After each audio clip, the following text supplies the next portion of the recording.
Coming up, dangerous conditions. Icy sidewalks continue to force folks into the street after last weekend's storm. Who is responsible for the cleanup as concerns are increasingly heated? Feeling salty? We've got more chances for D.C. residents to get free salt. Those who are still digging themselves out of ice chunks and so-called snowcrete. And yes, the continuation of this Arctic air will be with us through the remainder of the weekend. The winds will pick up too, become quite windy. We'll talk about the wind chill tonight and beyond coming up. Question is it safe to drink? Why water officials say D.C. and Northern Virginia residents can feel at ease after hundreds of millions of gallons of sewage spilled into the Potomac River. And ticket sale crackdown, the latest efforts to keep concert and event prices on the low.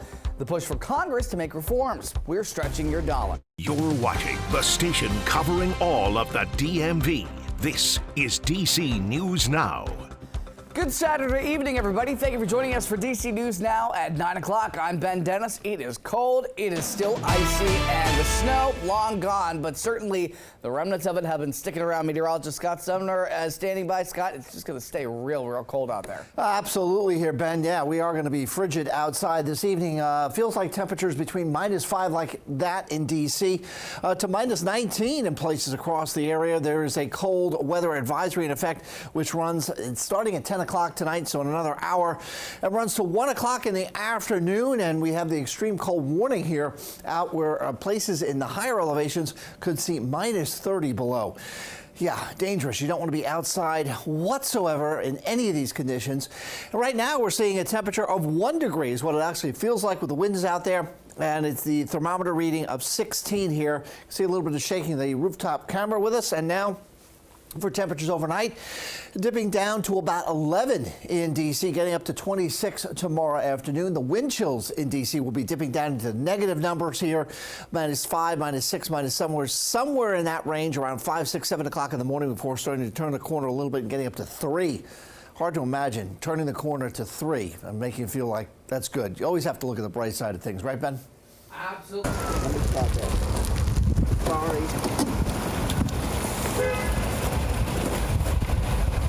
Gotta look at the bright side of things, but certainly this is not positive at all. A man in a wheelchair apologized to a driver, though he was forced into the street because those sidewalks were not cleared.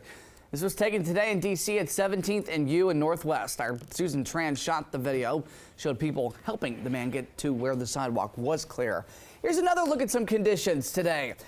Yeah, slick, icy, snowcrete, snow, concrete, yep, new word for you.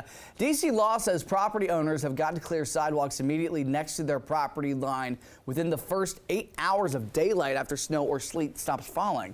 If they can't do it within 8 hours, property owners must cover snow with sand, sawdust, or another substance to make it safe to walk on. Well, we know it. Many of us are still dealing with the ice from last weekend's winter storm. And unfortunately, some people are falling short on supplies to clean up. But as our Dave Laval tells us, there are places in the district where people can get some help and for free. I'm very happy because I've been looking for 2 days for some salt. Melissa Posey now has 2 bags worth to clear a path in front of her home in Congress Heights. I just got out a day ago because my neighbors helped me get out because it was solid, ice. So Posey and her neighbors don't have to worry anymore. We're going to give you the 2 bags here. Volunteers fill bags and buckets with free salt. This site near St. Elizabeth's Hospital is one of 6 distribution sites set up around the district. The salt is part of the district's supply. City leaders chose to share it with those who need it most. This is a situation where the mayor recognizes that we, can support the community, and we love to do it. The gesture is welcomed relief to those who receive the salt. It's not in the stores. And the ice has been treacherous for us getting out. Monica Ray is with the Congress Heights Partnership, who helped organize this giveaway, especially for people in Ward 8. We still have back streets that have not been cleared yet. So we have teams out right now trying to focus on our seniors and getting our school pathways clear.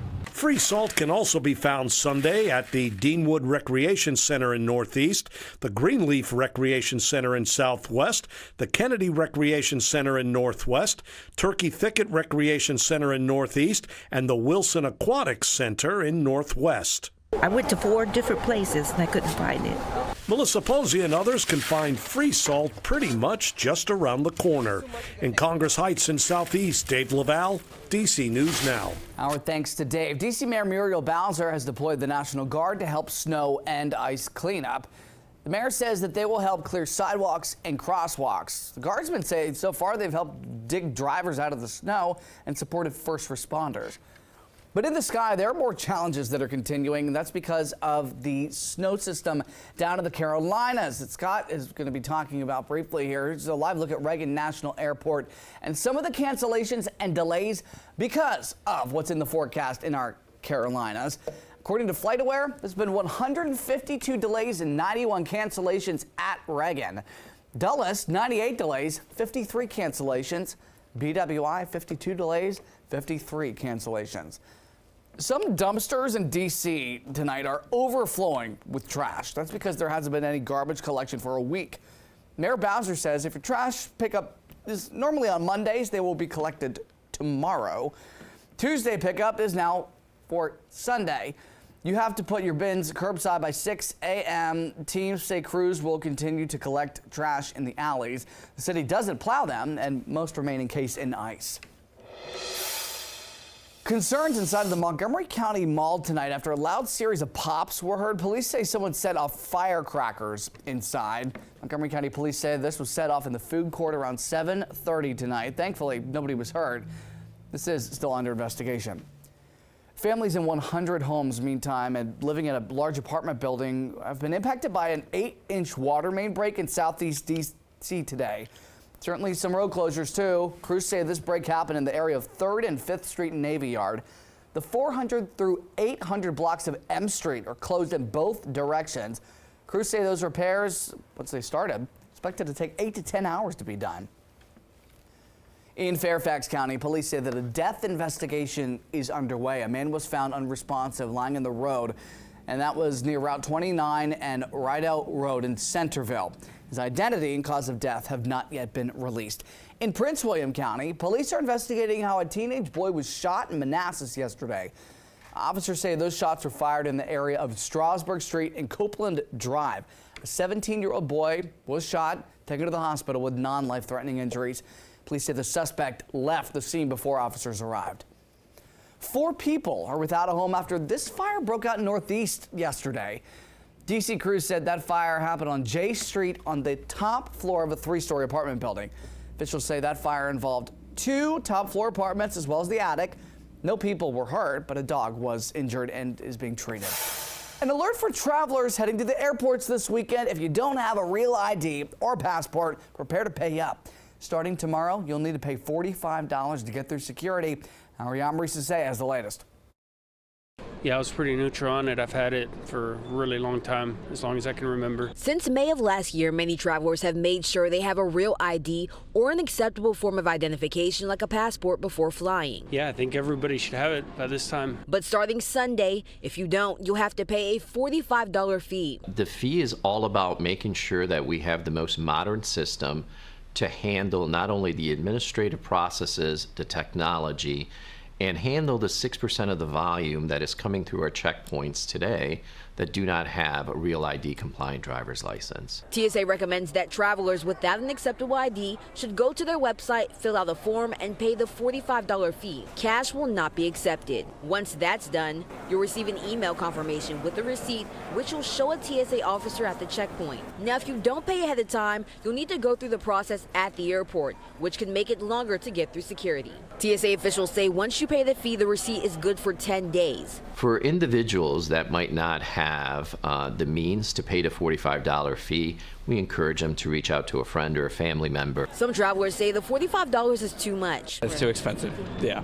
While others say the rules are clear. They shouldn't allow them to fly if they can't follow directions. Our Yamrisa Say reporting TSA officials are encouraging people to pay the fee ahead of time and make sure to get a real ID if you don't have one yet. Health officials are looking into a possible measles exposure over at Dulles International Airport.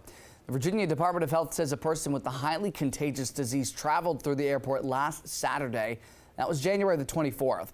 The person was in the Concourse B area and in the baggage claim area between 5 and 9 that morning. Also on a Dulles shuttle bus to the rental car area. If you were not vaccinated for measles and may have been exposed, you're urged to contact your doctor. Despite a massive sewage spill that we know about that has unfolded near the Potomac and into the Potomac, officials say the water is safe to drink. That's the word from leaders with the Washington Aqueduct. The agency purifies, pumps, and supplies drinking water to D.C. residents and in parts of Northern Virginia. The Little Falls pumping station in Cabin John, Maryland is still closed, and D.C. Water is performing around-the-clock water quality testing at Great Falls. Officials say protections are in place as those repairs are continuing. This time, the Great Falls is working well and is functioning well. It's providing the water for our 3 host customers and it's functioning well. Washington Aqueduct General Manager says that they will continue testing that water every day, and the Little Falls pumping station will remain offline until sewage levels return to normal. Some local police dogs are getting some much-needed protection while they're on the job. Virginia's Department of Corrections shared these police dogs, Pablo and Rebel, and that they were gifted with bullet and stab protective vests. They're embroidered with the sentiment in memory of Canine Rivian. Officials say Rivian was killed by an MS-13 gang member in April of 2024 while protecting his assigned officer. Still to come on DC News Now. In World Data Privacy Week, also a warning about malicious apps that look to steal your personal information. We're stretching your dollar with what to look out for. Time now, 9:12, live look at Roslyn, looking mighty fine. It is Saturday, January the 31st. Can you believe it? 1 month down, 11 to go in 2026. Moments from now, Scott's got your full forecast.